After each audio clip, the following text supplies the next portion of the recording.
بسم اللہ الرحمن الرحیم۔ مرد شادی کیوں کرتا ہے؟ نوجوان لڑکیوں کے لیے سبق آموز تحریر۔ ماں بیٹی سے: ایک بار تمہارے ابا مجھ سے کہنے لگے، ذرا سوچ کر بتاؤ کہ مرد شادی کیوں کرتا ہے؟ میں تو سچ مچ سوچ میں پڑ گئی۔ مہینے بعد حساب کرو تو بیوی کا خرچہ 4 بہر والی عورتوں سے زیادہ ہوتا ہے، لیکن مرد پھر بھی شادی کرتا ہے۔ شادی پر لاکھوں خرچ اور ہمت سے زیادہ بیویوں کے فیشن پورے کر کے دکھاتا ہے۔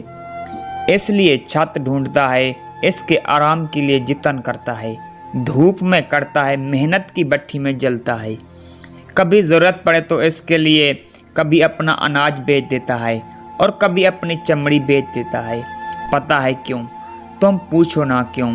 بیٹی ڈرتے ڈرتے ماں سے پوچھتی ہے، کیوں ماں؟ کیونکہ مرد کی یہ والی عادت خدا جیسی ہے۔ اب دیکھو نا، خدا کو کیا ضرورت تھی کہ کھربوں انسان پیدا کرتا اور پھر ان کے لیے کھانے پینے رہنے کی چیزیں مہیا کرتا، لیکن شاید ضرورت تھی اسے۔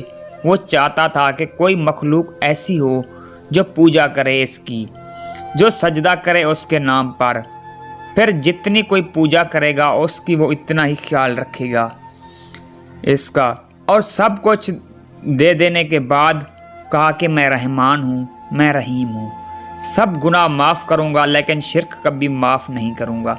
بس خدا نے اپنی یہی عادت مرد کے خون میں ڈال دی ہے۔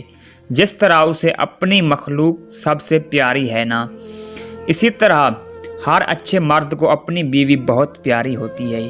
وہ خدا نہیں لیکن خدا کی طرح اس کے لیے سب کچھ کرتا ہے یا پھر کرنے کی کوشش کرتا ہے، یہاں تک کہ اس کی غلطیوں پر رحمان اور رحیم بن جاتا ہے، لیکن اس کا شرک کبھی معاف نہیں کرتا۔